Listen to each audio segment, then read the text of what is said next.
So we have an episode coming up, ladies and gentlemen, that could be sensitive to some listeners and some viewers. There'll be conversations around drugs, alcohol and suicide. So a warning for you that if those topics are sensitive for you, you might want to switch off or watch with care.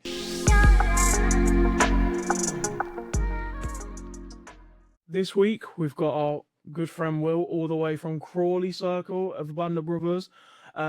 It was a great honour to have him, as it's a great travel from that community. So we're going to hear a little bit from Will. We're also going to hear about, mainly in this episode, we're going to hear about you, how you came into ABandOfBrothers, and just about your story in general. We've also got Danny, which is part of our Coventry, Leamington, ABandOfBrothers circle. And you two joined at the same time? We both joined at the very same first time.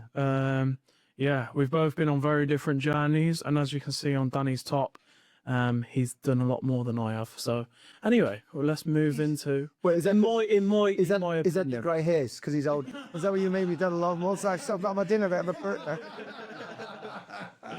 They're all right. So yeah, we rites of passage together. We did our rites of passage together. Yeah, which has created a bond. It has. Yeah. We work very closely together. I was just commenting earlier, and we're going to hear from Will in a second, but I was just commenting earlier how special it's been having the group of men that have come through during your rites of passage, and what a contribution you've made to our community. Mm-hmm. And I think that's probably a great introduction for Will, because I had the privilege of coming down to the Sussex area and meeting your community.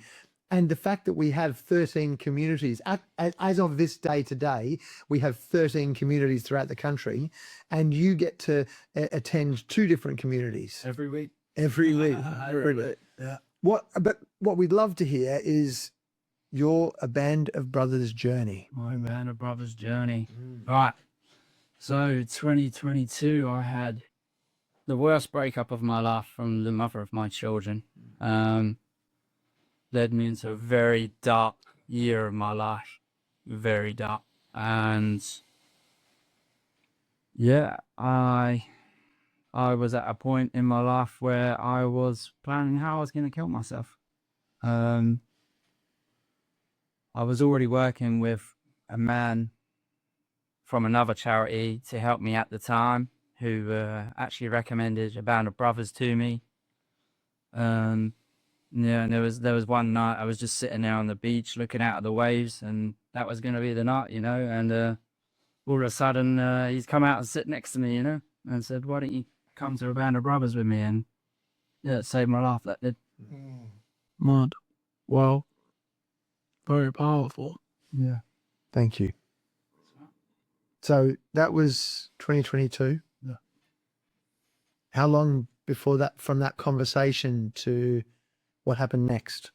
Well, I attended the first, luckily there was an intro. We had an intro evening to ABandOfBrothers that week, luckily. So I went along to that, and I was apprehensive, you know, like sitting in a room full of men, scary, someone that is scared of men, but from a young age. Oh yeah, I was apprehensive, but then when I realized that the people here that have actually like live my story as well, you know, they can relate to my story, and I can see that these men have moved forward with their life. That showed me that this shit works. Hearing what the relatability of what they'd been through, and there was some connection. The fact that any man can connect, like it doesn't matter what story you've come from, there will be one part of your story that you can relate to with any man. What was the point that, what did it take for you to go from that moment of looking at the ocean? Was there a decision that you made? Was there thoughts that you had that shifted your thinking from one thing to another? It's a hard one to answer. I probably, even still after being in ABandOfBrothers, I struggle. Even to this day, I struggle with the thoughts of suicide. Like, even with the tools I have from ABandOfBrothers, knowing that I have support now, I still have bad days. Yeah. And I still have their feelings sometimes. But it's just now I'm at the point where I have the self-control and the tools to be able to keep myself on a level now. Would you be willing to share something about those thoughts, often by telling our story or what goes on for us. What's true for one is true for another man. So what are some of those messages that you hear, but you choose not to engage with? Because you're making a choice to not follow that message. Biggest one's probably that I'm a failure, or that I'm not good enough, or I'll never be good enough. And these are messages that I've carried with me all my life since I was a young boy. You know, I never felt like I had a voice. I was never allowed to have emotion. People would speak for me. Yeah, it was a hard one, but yeah, leave me in someone else. Yeah. And so now you're a regular attendee of ABandOfBrothers. 4 years? 4 years coming on in spring, yeah. Okay. And what have been some of the things you've experienced in that time? I've experienced good and bad in that time. I've met people that have opened my eyes to help and support, and the bad things is like your life doesn't end just because you've started getting the help. Like the bad stuff's not going to go away if you start talking about it. You just help yourself to unfold it all. Yeah, that's what I'm doing. I really like that. Your life doesn't get better because you've spoken about it. And I think sometimes with the men, what I've seen that have been on their journey, there can be this misconception that speaking about it is the hard part. Yeah. And that there's going to be like a pot of gold at the end of that rainbow. Whereas I've spoke about it now, and it's like, well, actually, it might get a bit worse before it gets better. Yeah. My experience is that starting to unpack it meant I was looking at it more.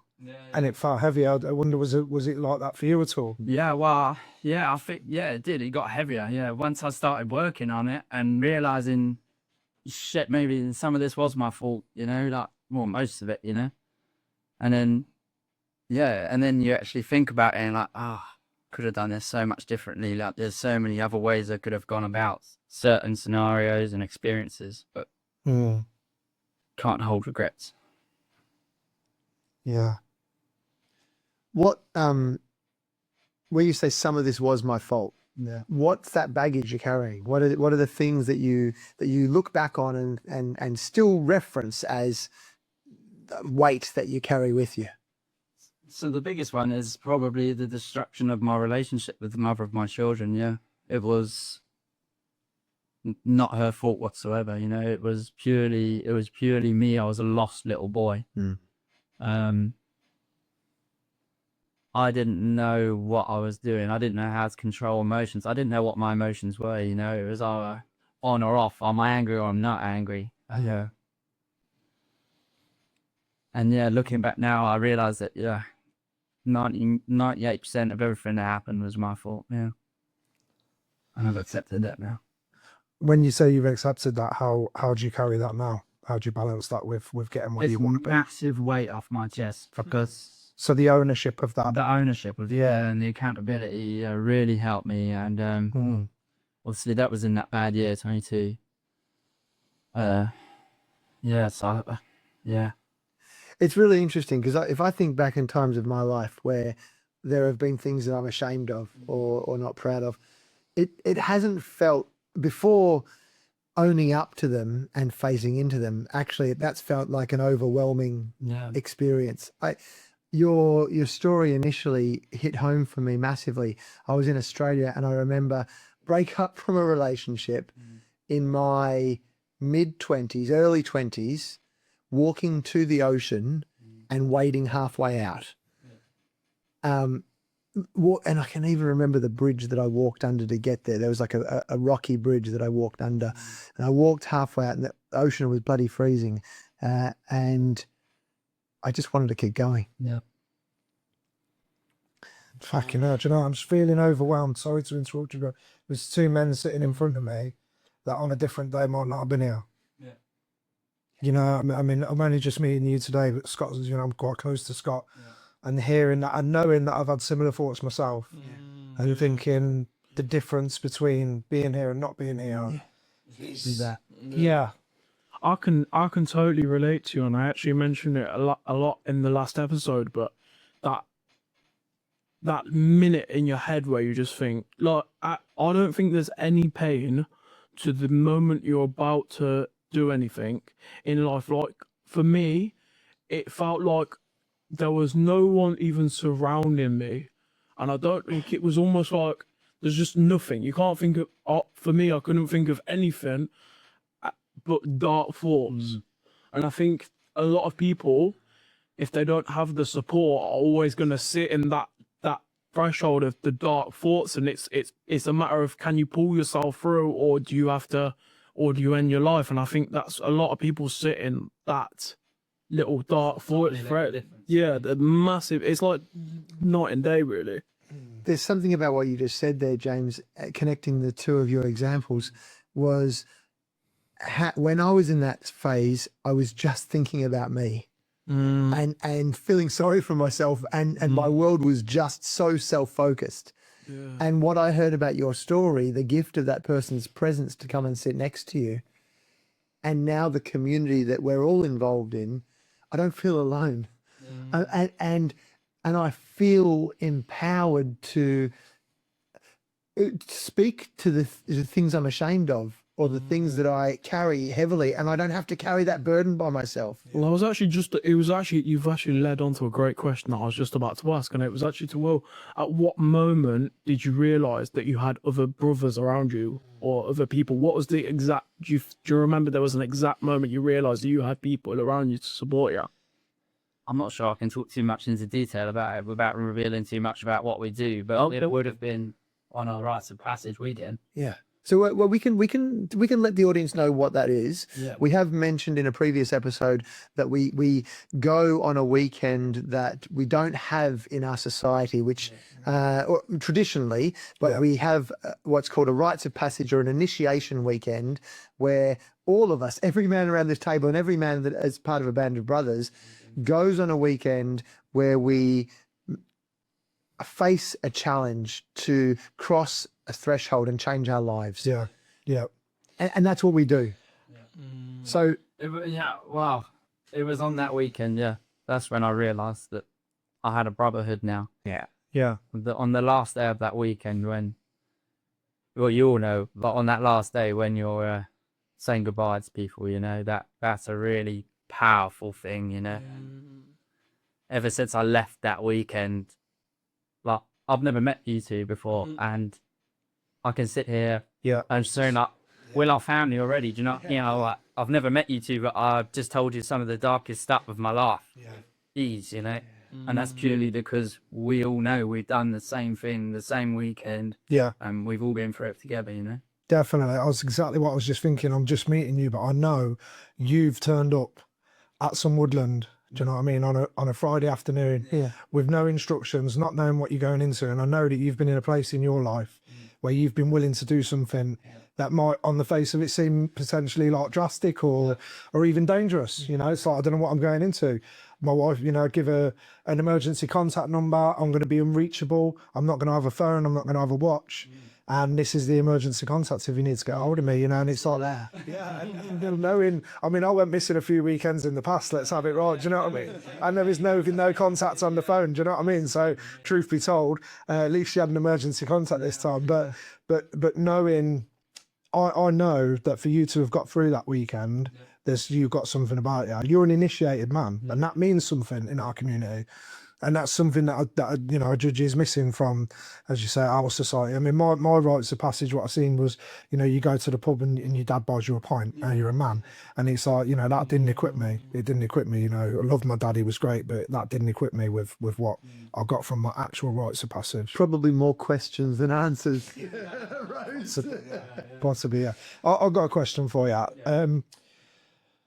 So I'm a therapist, right? So one of the questions we'll often ask is, if you could go back to that moment, what, you know, and you're on that cliff edge in 22, I think you said it was, and you could say something to yourself. What would you say to yourself there and then? You have support. There's support out there. Yeah. People care. People really do care about your story. No matter how much you think no one gives a shit about what you're saying, someone will care and someone will support you. Yeah. And can I give you a follow-up question? Yeah. if you'd succeeded that day, what would the world have lost? I'm a great dad. Yeah. I'm a great friend. I'm a great talker. I'm open, you know. Like,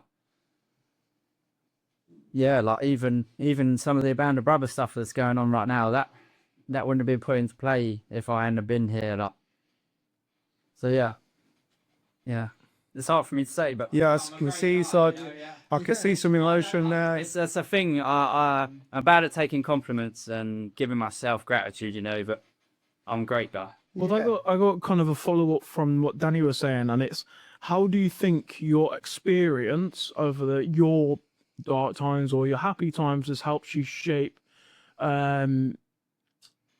basically how you'll be able to help other men? Like how is your experience shaped in the way you're able to help younger men, maybe, or even older men, for that matter? Yeah, I guess I've got lived experience in most categories of what these young men are coming through with, and as you can see, I'm pretty open and honest. Like, I will talk about the darkest stuff with anyone, you know. Like even if there's a man sitting under a bridge that's just lonely, you know, I'll go and sit and have a conversation with him, and I'll tell this man my life story. I'm not worried about it. Like, the more open and honest you are with people, the easier you'll find it to,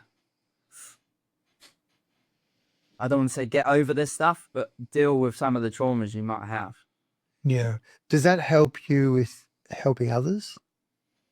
It helps me massively, I think. Yeah, but I feel like the young men that are coming through, they relate to me, you know. They can see that I have been through this stuff. They relate to my story. They might be going through it right now, but I'm in a place now where I can talk about it from the after perspective. And that's given the young men confidence in knowing that, like, no matter what they're going through right now, that there is a way out. There is light at the end of the tunnel. Yeah. Dear mum. God, that was. I've got to ask Scott, if you'd have succeeded on your day, what would the world have lost? My kids wouldn't be here.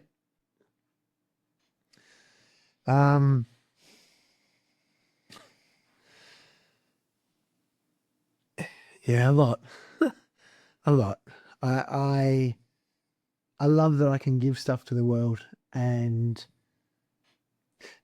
one of the things that we talk about in ABandOfBrothers is the concept of a wounded healer. Yeah.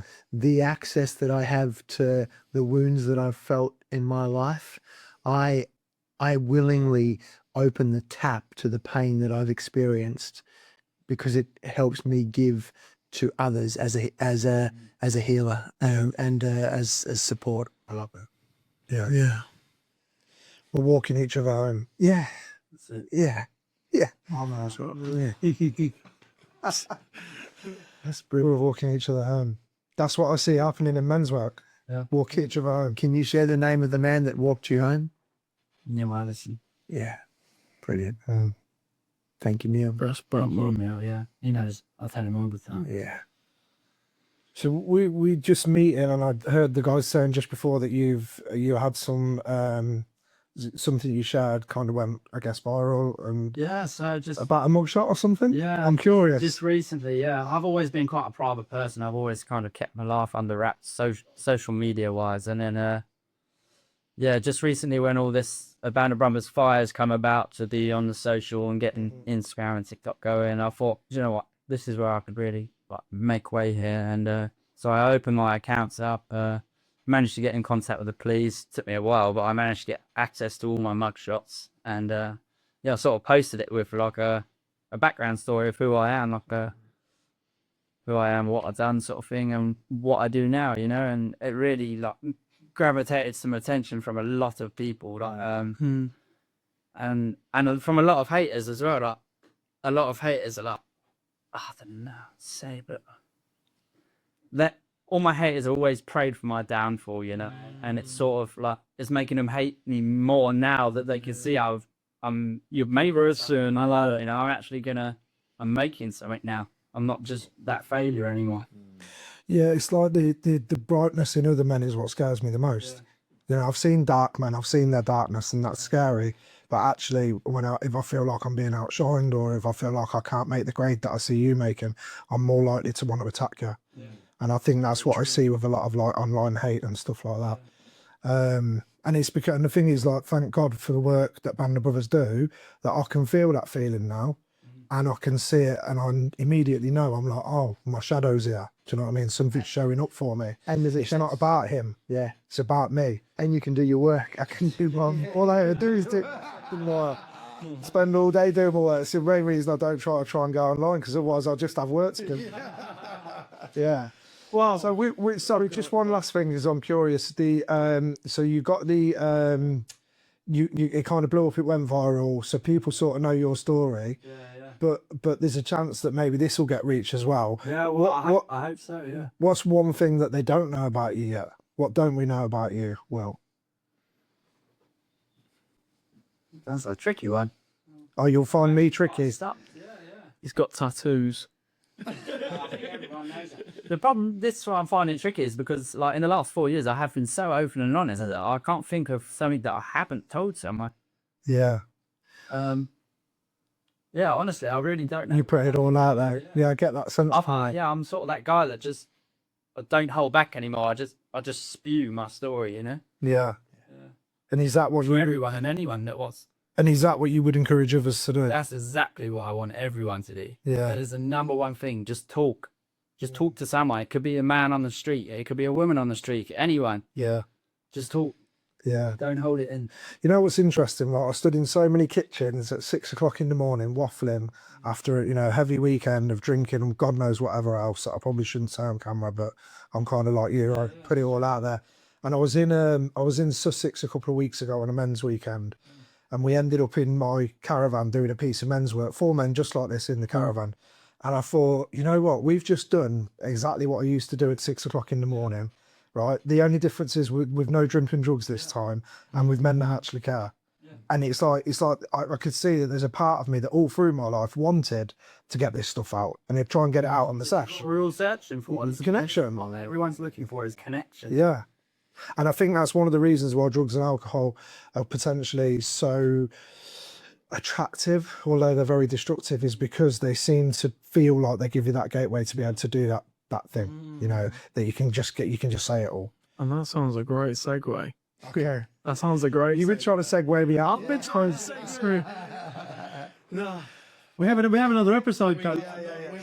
Episode. Oh, I could do this the rest of us, mate. I know it's a long process, Bob. I hope we got a small snippet of Will's life.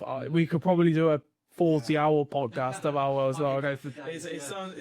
It sounds like I'm the homeless man at the moment. It's getting the talks to. But no, on a real, it was a pleasure, man. Thank you for travelling up. I really appreciate it, man. Yeah. And hopefully we get some more men for you that are going to be through, and we'll see. But yeah, thank you for everyone for listening. If you've seen a small clip of this on TikTok, make sure that you leave a thumbs up and subscribe to the Band of Brothers YouTube channel. And yeah, we'll see you very soon.